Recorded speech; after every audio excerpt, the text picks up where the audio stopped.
Yo soy el escudo de los indefensos y el terror de los violentos, el que protege madres ancianas y castiga hijos que levantan armas contra quienes les dieron vida. Esta es la historia de Socorro Martínez Juárez, una mujer de 68 años que dedicó su existencia a criar un hijo que intentó asesinarla. Esta es la historia de Héctor Martínez, un hombre de 42 años, cuya adicción a las drogas lo transformó en asesino potencial de su propia madre.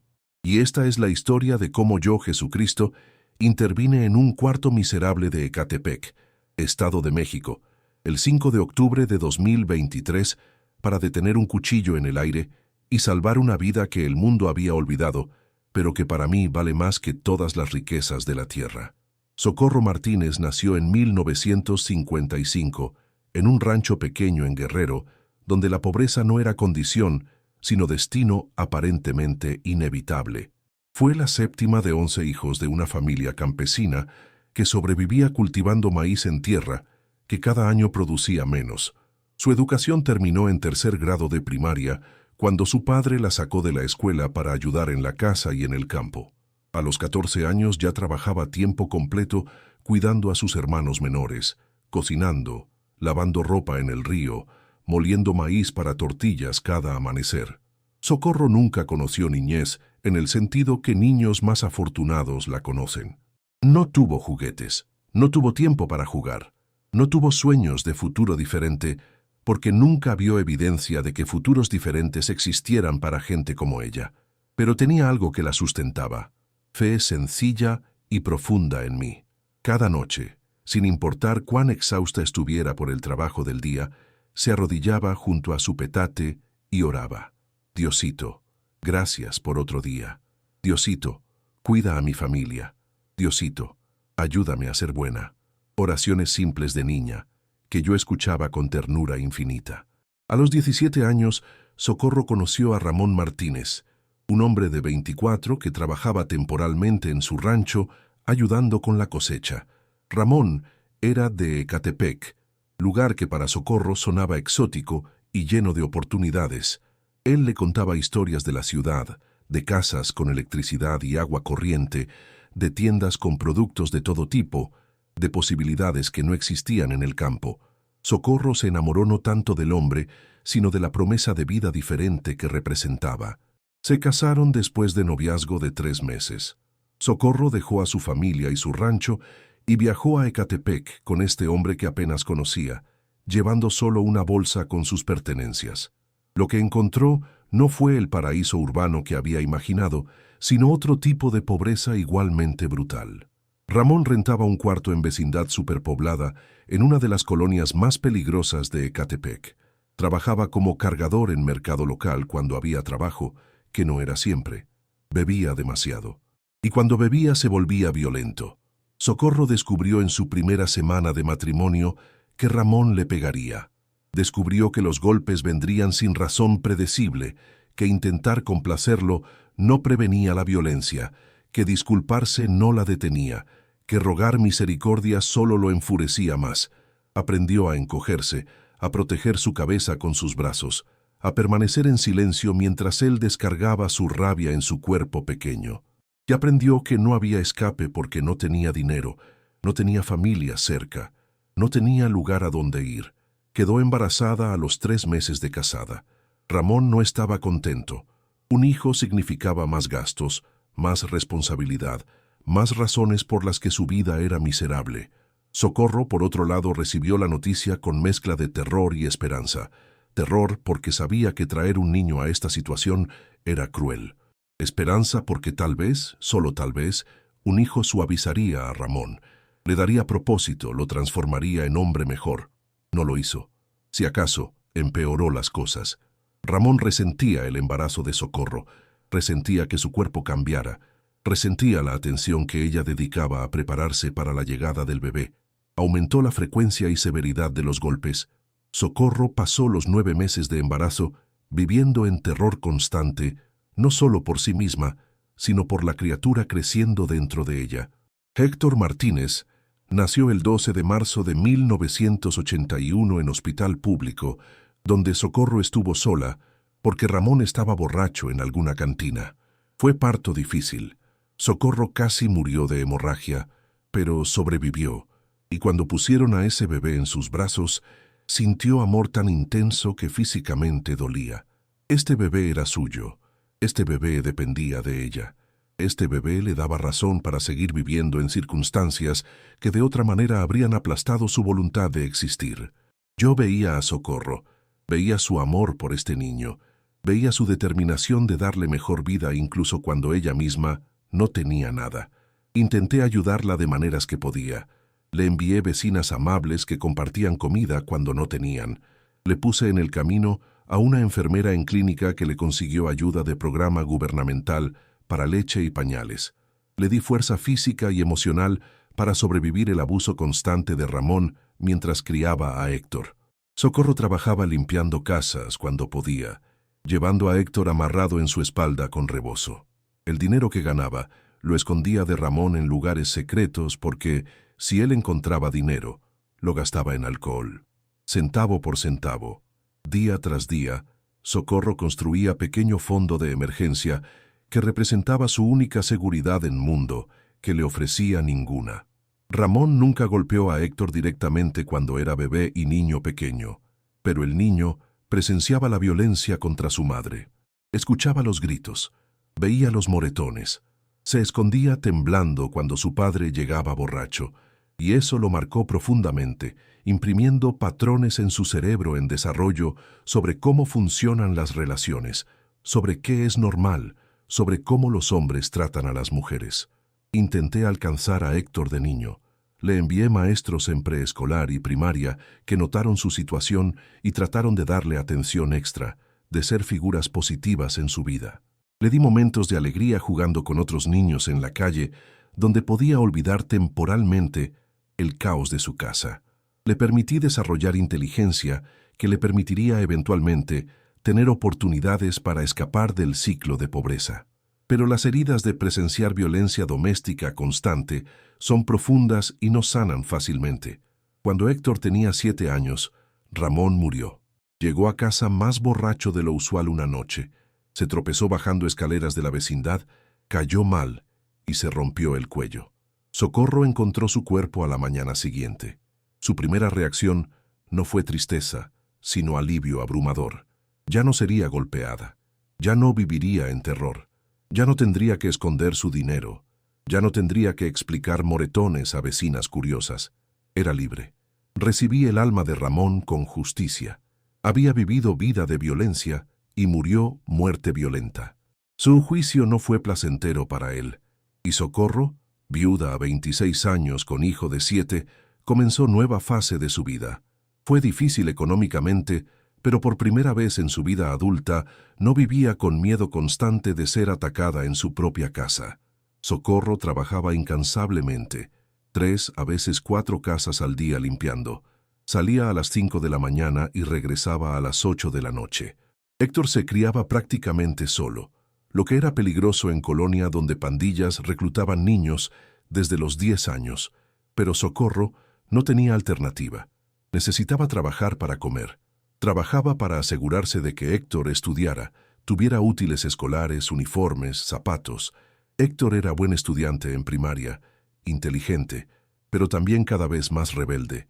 Socorro notaba cambios preocupantes. Llegaba a casa con olor a cigarro a los 12 años, con ojos rojos y comportamiento extraño a los 14, con dinero que no podía explicar a los 15. Socorro sospechaba lo peor, pero se negaba a creerlo.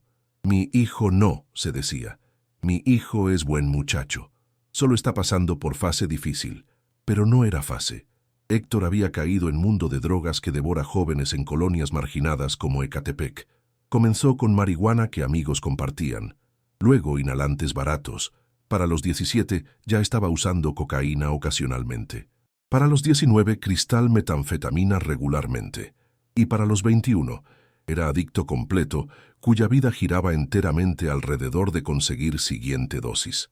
Socorro vio a su hijo transformarse, el niño que ella había protegido con su cuerpo, sacrificado por él, amado con cada fibra de su ser, se convirtió en extraño que robaba dinero de su escondite secreto, que vendía cosas de la casa para comprar drogas. que llegaba días después de desaparecer, demacrado y enfermo, exigiendo comida y dinero sin gratitud ni remordimiento. Intenté llegar a Héctor tantas veces. Le envié oportunidades de trabajo legítimo que rechazó porque no pagaban suficiente rápido. Le puse en contacto con programas de rehabilitación gratuitos que abandonó después de días. Le di momentos de claridad donde podía ver objetivamente cómo su adicción estaba destruyendo a su madre y a sí mismo, momentos donde podía elegir diferente. Eligió la droga cada vez. La metanfetamina es particularmente destructiva. No solo crea dependencia física y psicológica extrema, sino que literalmente destruye el cerebro. Los receptores de dopamina se queman. La capacidad para sentir placer normal desaparece. La paranoia se instala. La violencia emerge. Y Héctor, que había presenciado violencia doméstica toda su niñez, comenzó a repetir el patrón que había jurado nunca replicar. La primera vez que Héctor golpeó a Socorro fue cuando tenía 24 años. Llegó a casa desesperado por dinero para comprar droga. Socorro no tenía. Había gastado todo en comida y renta. Héctor no le creyó. La agarró del brazo. La sacudió violentamente, exigiendo saber dónde escondía el dinero.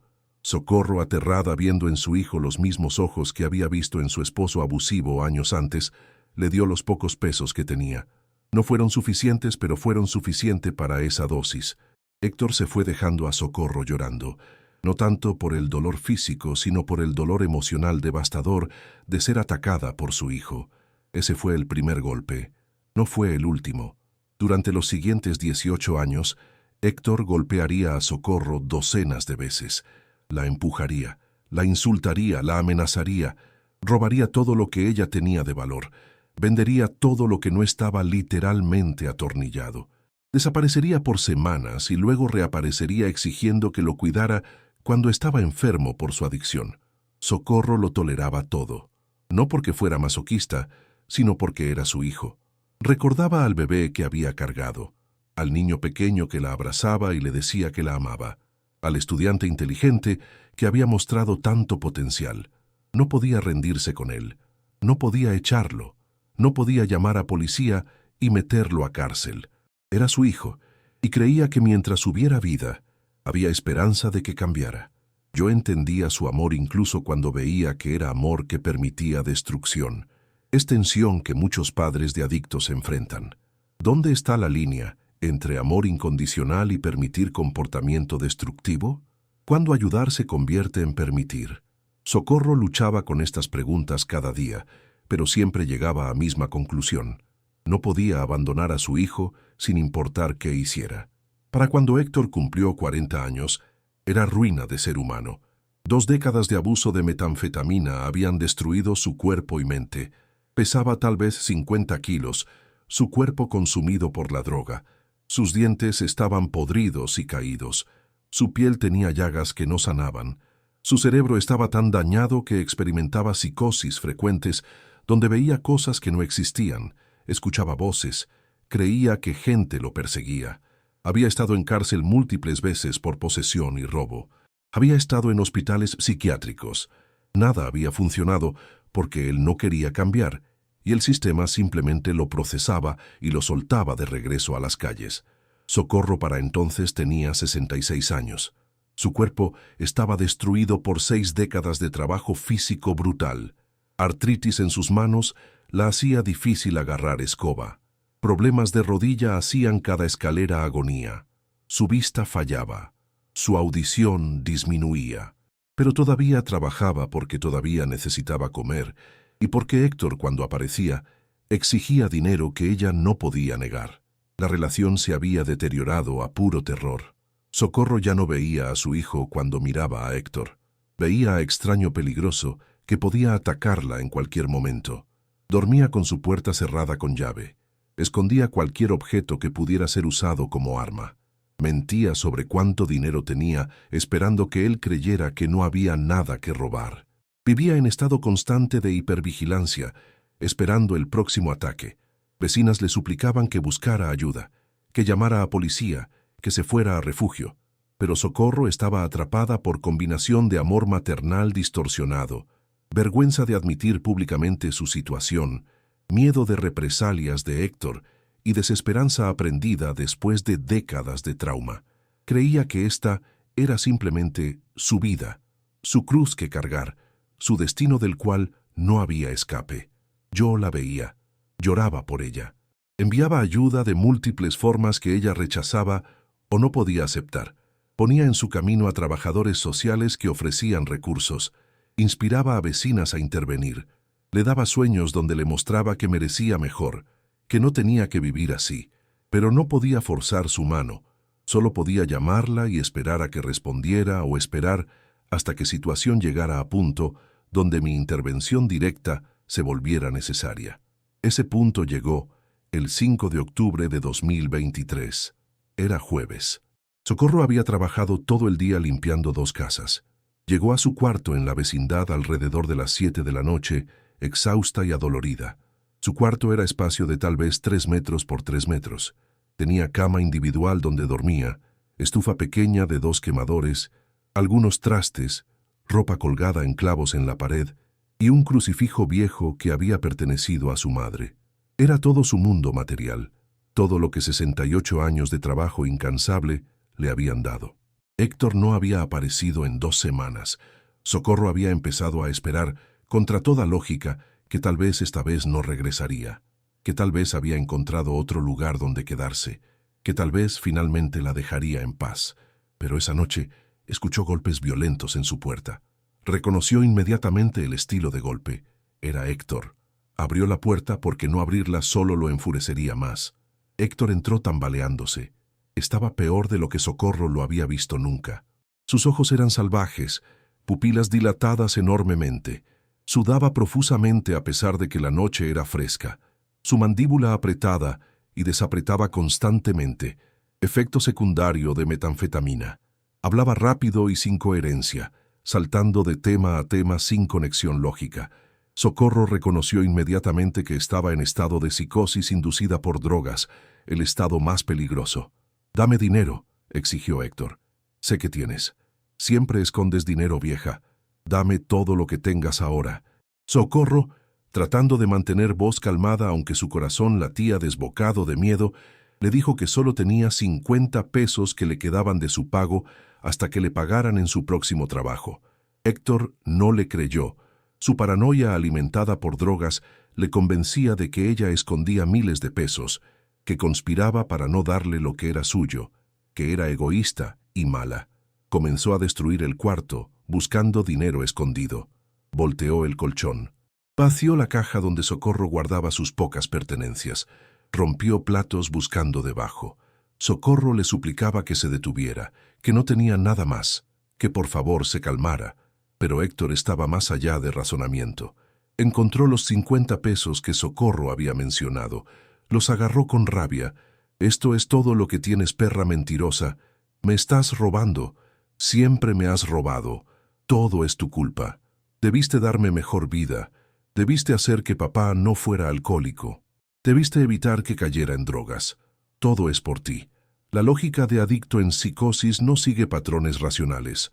Héctor culpaba a su madre por todo su sufrimiento, por cada decisión mala que había tomado, por cada consecuencia de sus propias acciones.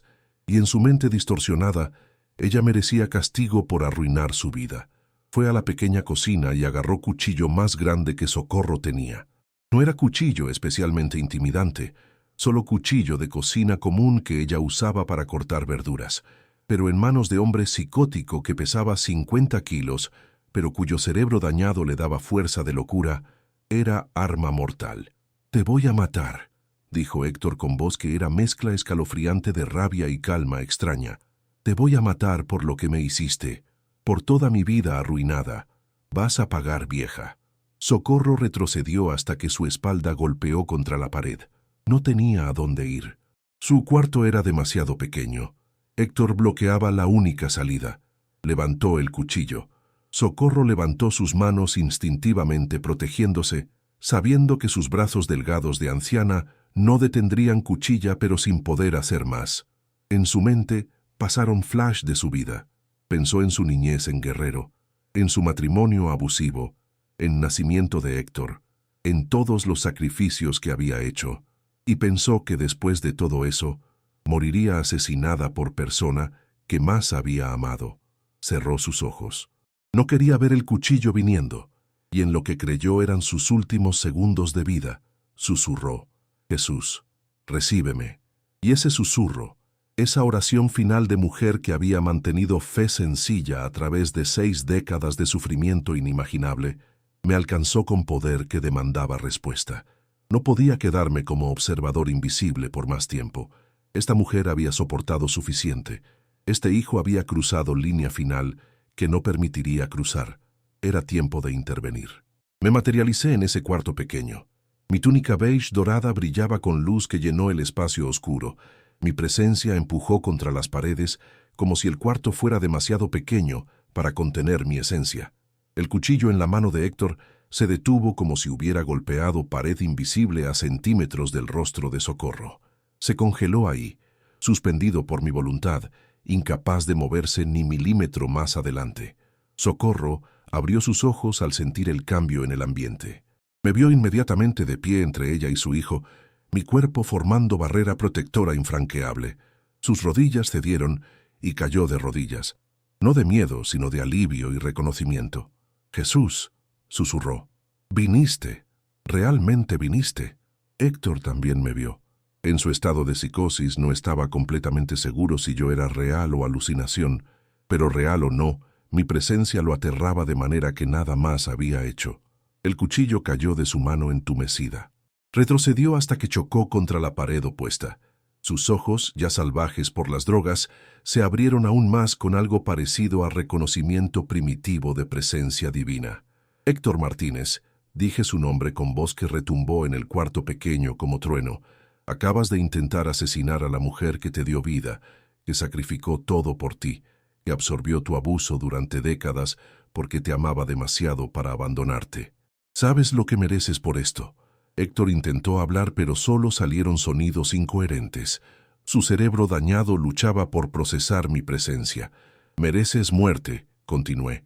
«Mereces que yo retire mi mano protectora y permita que fuerzas que has convocado con tu vida de violencia te destruyan. Mereces cada consecuencia de cada decisión destructiva que has tomado. Pero tu madre, incluso ahora, incluso después de casi asesinarla, probablemente me suplicaría que tenga misericordia contigo. Porque ese es el tipo de amor que ella tiene. Amor que tú nunca has merecido, pero que ella sigue dando». Me arrodillé junto a Socorro. La ayudé a levantarse con gentileza. «Socorro», le dije, «has sufrido más de lo que cualquier ser humano debería sufrir. Has amado más de lo que cualquier persona podría amar, pero ahora me escucha. Lo que has llamado amor en estos últimos años no fue amor. Fue permitir tu propia destrucción. Fue confundir martirio con amor maternal. Amor verdadero a veces requiere dejando ir, no aferrándose». Tosé su mejilla donde moretón de semana anterior todavía era visible. Sanó instantáneamente bajo mis dedos. Tosé sus manos deformadas por artritis. El dolor desapareció y sus dedos enderezaron. Tocó sus rodillas dañadas. Fuerza regresó a sus piernas. En momentos, Socorro estaba físicamente restaurada, a condición que no había tenido en décadas. «Pero sanidad física no es suficiente», le dije. «También necesitas sanidad emocional. Necesitas entender que lo que te pasó no fue tu culpa. El abuso de Ramón no fue tu culpa. La adicción de Héctor no es tu culpa. No pudiste salvar ni a uno ni al otro, porque ellos tenían que elegir salvarse a sí mismos, y tu rol como madre terminó hace mucho tiempo. Ahora tu rol es sobrevivir, y eso significa separarte completamente de tu hijo hasta que él genuinamente elija recuperación». Lágrimas corrían por el rostro de Socorro. «Pero es mi hijo», susurró. «No puedo abandonarlo». «No es abandono establecer límites que protegen tu vida», respondí. «Es sabiduría, es autocuidado, es reconocer que no puedes salvar a quien no quiere ser salvado, y quedarte en esta situación no lo está ayudando a él, solo está garantizando que eventualmente te mate o te lleve a tumba temprana por estrés». Me volví hacia Héctor, que había caído al suelo, su cuerpo temblando violentamente mientras su cerebro intentaba procesar mi presencia. Me acerqué a él. Cada paso que daba hacia él hacía que se encogiera más contra la pared. Héctor, dije más suavemente ahora, estás muriendo. Tu cerebro está destruido por 20 años de veneno que voluntariamente pusiste en tu cuerpo. Tu alma está corrompida por años de egoísmo, violencia y negación, y ahora has llegado al punto donde intentaste matar a tu propia madre. Esto es tu fondo. No puedes caer más bajo. La pregunta es, ¿qué harás ahora? Puse mi mano en su frente. Forcé un momento de claridad mental a través de la niebla de drogas y psicosis. Por primera vez en años, tal vez décadas, Héctor pudo ver objetivamente lo que había hecho, quién se había convertido, cómo había tratado a su madre. Vio cada golpe, cada robo, cada insulto, cada momento de terror que había causado, y el peso de esa conciencia lo quebró. Sollozó con sonidos que venían desde lo más profundo de su ser. No eran lágrimas manipulativas de adicto tratando de evitar consecuencias. Eran lágrimas de remordimiento genuino de alma confrontando su propia monstruosidad.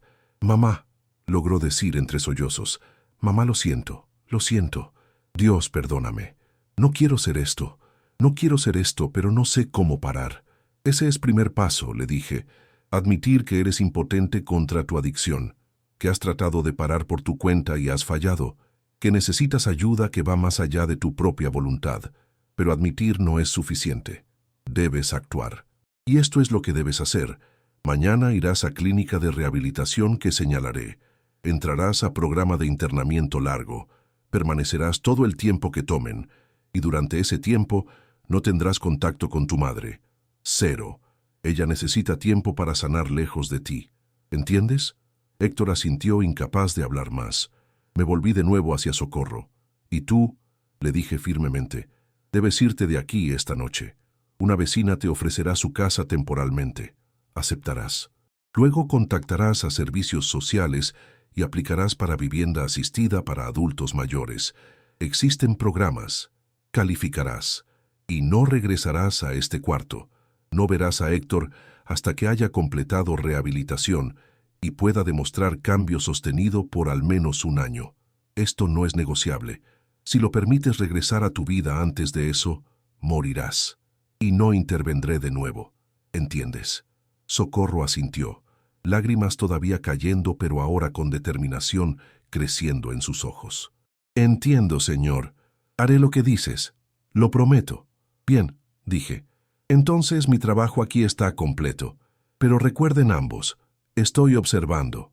Héctor, si abandonas la rehabilitación, si contactas a tu madre antes de estar genuinamente sobrio y cambiado, enfrentarás consecuencias que no disfrutarás. Socorro, si permites que él regrese a tu vida antes de estar listo, estarás rechazando mi regalo de protección. Elijan sabiamente». Entonces me retiré de manifestación visible. La luz dorada se desvaneció. El cuarto regresó a su penumbra normal, pero nada sería normal para Socorro y Héctor nunca más. Socorro salió del cuarto esa noche con solo lo que podía cargar. La vecina del cuarto contiguo, la señora Elena, que había escuchado la conmoción y había estado a punto de llamar policía, abrió su puerta cuando Socorro tocó. Le contó lo que había pasado. La señora Elena la abrazó y le dijo que se quedara todo el tiempo que necesitara. Héctor se quedó en el cuarto toda esa noche, sin moverse de donde yo lo había dejado. Por primera vez en años no buscaba drogas. No sentía el tirón desesperado de la adicción. Sentía solo vacío profundo, mezclado con remordimiento devastador. Cuando amaneció, se levantó con piernas temblorosas y caminó a la clínica de rehabilitación que yo había puesto en su mente durante nuestro encuentro. Era clínica operada por Iglesia Evangélica, programa de internamiento de 6 meses que enfocaba tanto en sanidad espiritual como física. No era lugar cómodo, era básico, estricto, demandante, pero era efectivo para quienes genuinamente querían cambiar. Héctor fue aceptado inmediatamente, como yo había arreglado. Los primeros días fueron agonía. Su cuerpo pasó por abstinencia brutal de metanfetamina, sudores, temblores, náusea, dolor, insomnio seguido por pesadillas cuando finalmente dormía. Su cerebro gritaba por drogas, pero cada vez que sentía que no podía soportarlo más, recordaba mi rostro, recordaba el cuchillo congelado en el aire, Recordaba el terror en los ojos de su madre y encontraba fuerza para continuar otro día. Socorro, mientras tanto, comenzó proceso de reconstruir su vida. Servicios sociales le asignaron trabajadora social que la ayudó a aplicar para pensión de adulto mayor y para vivienda subsidiada. El proceso tomó meses, pero eventualmente fue aceptada para pequeño departamento en complejo para personas de la tercera edad. No era lujo, pero era seguro, limpio y suyo. Tenía cerradura que solo ella controlaba. Tenía vecinos que eran otros ancianos pacíficos, en lugar de adictos violentos. Socorro continuó trabajando tanto como su cuerpo permitía, ahora sanado de los peores dolores, pero también comenzó a descansar. Por primera vez en su vida adulta, experimentó paz. Dormía sin terror de ser atacada. Comía sin tener que esconder comida. Caminaba sin estar constantemente vigilante. Era revelación descubrir que vida podía ser vivida sin miedo constante. La rehabilitación de Héctor fue larga y llena de dificultades. Hubo momentos donde quería irse. Hubo días donde la tentación de usar drogas era casi insoportable. Pero los líderes del programa eran experimentados con casos difíciles. Le mantenían ocupado, le daban estructura, le enseñaban habilidades. Le introducían a fe genuina por primera vez en su vida. Y lentamente, semana tras semana, Héctor comenzó a cambiar. No fue transformación mágica instantánea, fue trabajo duro diario. Fue confrontar verdades dolorosas sobre sí mismo en sesiones de terapia grupal. Fue aprender a identificar triggers y desarrollar estrategias de manejo. Fue reconstruir conexiones neuronales que las drogas habían destruido a través de ejercicio, nutrición apropiada y estimulación mental constante. Fue proceso lento y doloroso, pero era proceso que estaba funcionando. Héctor completó el programa de 6 meses. Los líderes le ofrecieron quedarse 3 meses más en fase de transición, donde viviría en el centro, pero trabajaría fuera durante el día. Aceptó. Consiguió trabajo en taller mecánico lavando autos. Era trabajo humilde, pero era honesto. Ganaba poco, pero era dinero limpio que no venía de robo o violencia. Durante todo este tiempo, 9 meses completos, Héctor no tuvo contacto con Socorro. Escribió cartas que no envió. Quería llamarla 1000 veces, pero recordaba mis instrucciones y sabía que su madre necesitaba ese tiempo para sanar, así que respetó el espacio incluso cuando dolía. Socorro, por su parte, pensaba en Héctor constantemente. Se preguntaba cómo estaba, si había completado la rehabilitación o había abandonado, si estaba vivo siquiera. Era tentador ir a buscarlo. Pero también recordaba mis palabras, y por primera vez en su vida estaba poniendo su propia seguridad y bienestar primero.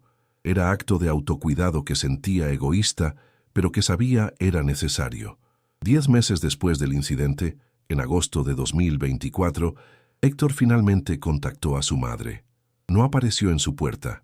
No llegó sin aviso. Llamó primero a su hermana María, hija que Socorro había tenido años después de Héctor en segundo matrimonio breve, que también terminó mal. María vivía en otro estado, pero mantenía contacto con su madre. Héctor le explicó que había estado en rehabilitación, que había cambiado, que quería ver a su madre, pero solo si ella estaba lista, y solo con María presente como mediadora. María era escéptica. Había visto a Héctor prometer cambio antes, pero algo en su voz era diferente. Habló con Socorro. Le explicó la solicitud. Socorro tenía miedo. ¿Y si era trampa? ¿Y si Héctor solo quería dinero? ¿Y si la atacaba de nuevo? Pero también tenía esperanza. María acordó estar presente. Acordaron reunirse en lugar público, cafetería pequeña cerca del nuevo departamento de Socorro. El día de la reunión, Socorro llegó temblando. María estaba con ella, protectora. Héctor llegó 15 minutos temprano. Socorro casi no lo reconoció. Había ganado peso saludable. Su piel había sanado.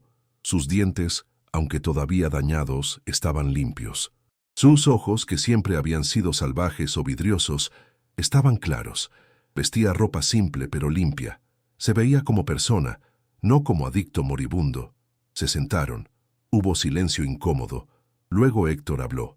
«Mamá», comenzó con voz temblorosa, «no tengo palabras para expresar cuánto lo siento. No tengo excusas para lo que hice. 20 años de abusarte, robarte, golpearte, intentar matarte. No hay perdón suficiente para eso. No espero que me perdones. Solo necesitaba que supieras que estoy sobrio, que he cambiado, que finalmente entiendo el daño que causé y que dedicaré el resto de mi vida tratando de ser persona diferente. Socorro lloraba en silencio. María sostenía su mano. Hijo, dijo Socorro finalmente, te perdono, no porque lo mereces, sino porque cargar odio me ha pesado suficiente. Pero perdonarte no significa que olvidaré o que las cosas pueden volver a ser como antes. Jesús me enseñó que amor incluye límites. Te amo, siempre te amaré. Pero no puedo tenerte en mi vida a menos que demuestres cambio sostenido. Lo entiendo, mamá, respondió Héctor, y lo respeto. Por eso estoy aquí con aviso previo y con María presente. Por eso no te estoy pidiendo dinero o lugar donde quedarme. Solo quería que supieras que sigo sobrio y que aunque no estemos en contacto regular, puedes tener paz sabiendo que finalmente estoy haciendo lo correcto. Esa reunión duró 1 hora. No resolvió todo. No borró décadas de trauma. Pero fue inicio de sanidad real. Hoy, en noviembre de 2025, Socorro tiene 70 años. Vive en su departamento pequeño pero seguro. Trabaja ocasionalmente limpiando casa de vecina amable que la trata con respeto. Asiste a grupo de la tercera edad en centro comunitario. Tiene amigas. Tiene paz. Y tiene relación cuidadosamente limitada con Héctor, que incluye llamadas telefónicas mensuales y visitas trimestrales, siempre con María u otro familiar presente. Héctor tiene 44 años. Ha estado sobrio por 26 meses. Trabaja a tiempo completo como mecánico ahora, habiendo avanzado de lavar autos a hacer trabajo real. Vive en casa sobria con otros hombres en recuperación. Asiste a reuniones de NA diariamente. Ve terapeuta semanalmente. Y cada día es batalla consciente contra adicción que reconoce nunca desaparecerá completamente, pero que ahora tiene herramientas para manejar. La relación madre-hijo nunca será lo que Socorro soñó cuando Héctor nació. Demasiado daño fue hecho, pero es relación honesta, basada en realidad no fantasía, con límites saludables que protegen a ambos. Ahora les hablo directamente a ustedes. El abuso de ancianos por hijos adictos es tragedia que sucede en silencio en millones de hogares. Madres y padres que sacrificaron todo son golpeados, robados, aterrorizados por los niños que criaron. Y frecuentemente no buscan ayuda por vergüenza, amor distorsionado o creencia de que es su deber sufrir por sus hijos. Si eres anciano siendo abusado por hijo adicto, no es amor permitir que continúe. Sal ahora. Busca refugio. Llama a policía. Contacta servicios sociales. Tu vida vale tanto como la de cualquier otro. No mereces morir aterrorizado en tus años finales y quedarte no está ayudando a tu hijo. Solo está garantizando tragedia. Si eres adicto que abusa de padres, estás en camino a matar a persona que te ama más. Busca rehabilitación ahora. Entra a programa de internamiento largo. Dedícate completamente a recuperación. No por tus padres, sino por ti. Porque tu vida también vale salvar. Si conoces ancianos siendo abusado, interven. Reportas a autoridades. Ofrece ayuda práctica. No ignores porque es incómodo. Yo soy Jesús. Protejo vulnerables. Confronto abusadores. Ofrezco camino de redención a quienes genuinamente lo buscan. Pero también establezco límites. Y cuando esos límites son cruzados, intervengo. Socorro casi murió esa noche. Intervine porque su fe nunca vaciló y porque había soportado suficiente. Tu situación puede no recibir intervención tan dramática, pero estoy trabajando a través de sistemas de ayuda, personas compasivas y tu propia valentía para protegerte. No esperes milagro visible. Actúa ahora. Busca ayuda. Sal de situación peligrosa. Y confía que estoy contigo cada paso del camino. Comparte esta historia. Puede salvar vida. Suscríbete. Comenta tu experiencia. Sé voz para silenciados. Te espero. Responde mi llamado. Protege a vulnerables. Busca sanidad. Y vive en paz que mereces. Amén.